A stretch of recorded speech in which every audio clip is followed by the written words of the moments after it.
जय हिंद। स्वागत है आपका स्टेनो आरबीट एकेडमी में। आज की डिक्टेशन 80 शब्द प्रति मिनट की है। अगर आप हिंदी स्टेनोग्राफर की तैयारी कर रहे हैं तो आज की यह डिक्टेशन आपके एग्ज़ाम के लिए बहुत उपयोगी होने वाला है। याद रखिए, डिक्टेशन में स्पीड से ज़्यादा शुद्धता अनिवार्य होती है, अतः डिक्टेशन एकाग्रचित होकर लिखें।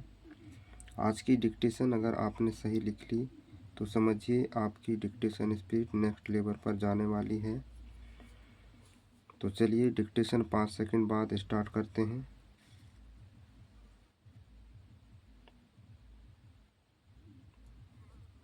स्टार्ट। सभापति महोदय, मैंने जनसंघ के नेता द्वारा प्रस्तुत अविश्वास के प्रस्ताव को बहुत ध्यान से सुना। उनका भाषण सुनने के बाद मुझे ऐसा प्रतीत हुआ कि उन्होंने अविश्वास के प्रस्ताव की महत्ता की और उसकी आवश्यकता को ठीक प्रकार से नहीं समझा।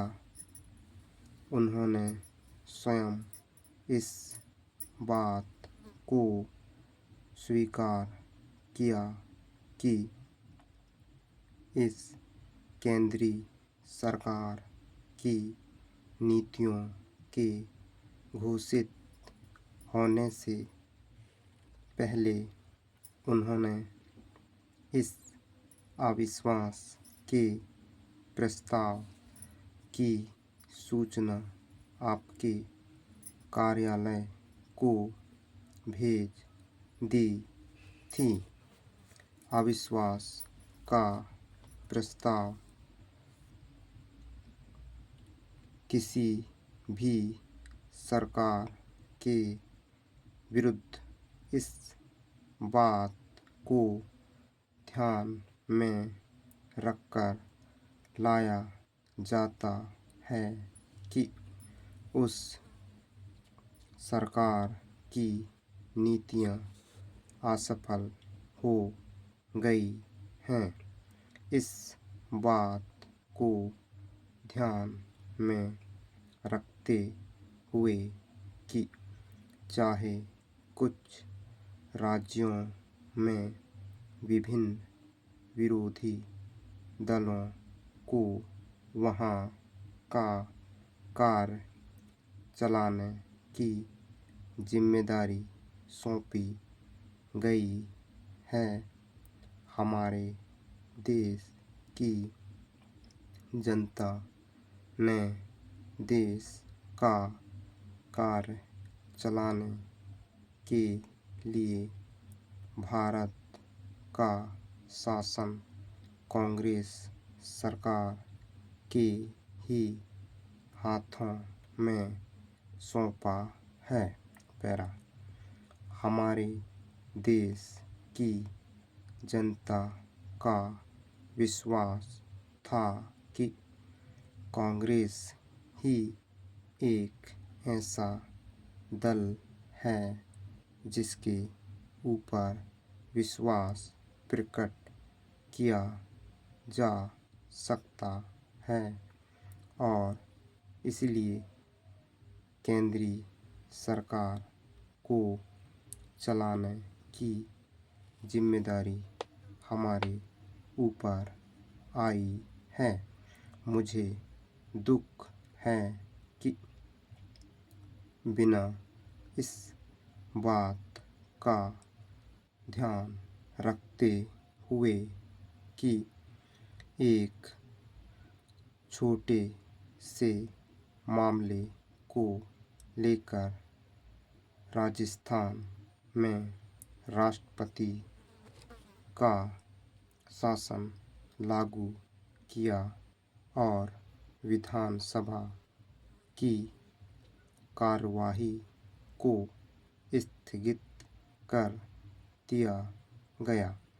अगर इसी प्रश्न के ऊपर इस सदन को विचार करना था तो अविश्वास के प्रस्ताव के अतिरिक्त भी हमारे नियमों के अंदर व्यवस्था है जिसके अनुसार हम इस सदन के अंदर इस प्रश्न पर विचार कर सकते थे, लेकिन जनसंघ के नेता ने इस बात को ध्यान में नहीं रखा। उनका आरोप है कि केंद्रीय सरकार ने राजस्थान के अंदर जिस प्रकार से हस्तक्षेप किया है वह अनुचित है और संविधान की अवहेलना की गई है। जनतांत्रिक भावनाओं का ध्यान नहीं रखा गया है।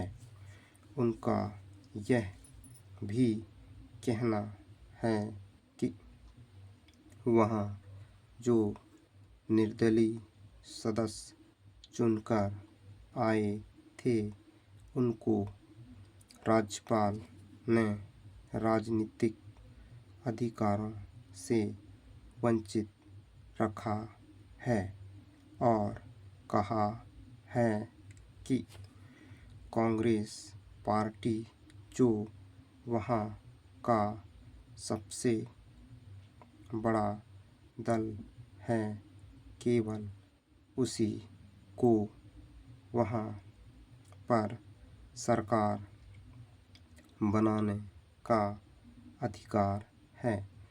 एक तरफ आप यह मापदंड लगाते हैं कि राजस्थान में निर्दलीय सदस्यों की अवहेलना की गई और दूसरी तरफ आप उत्तर प्रदेश का उदाहरण प्रस्तुत करते हैं।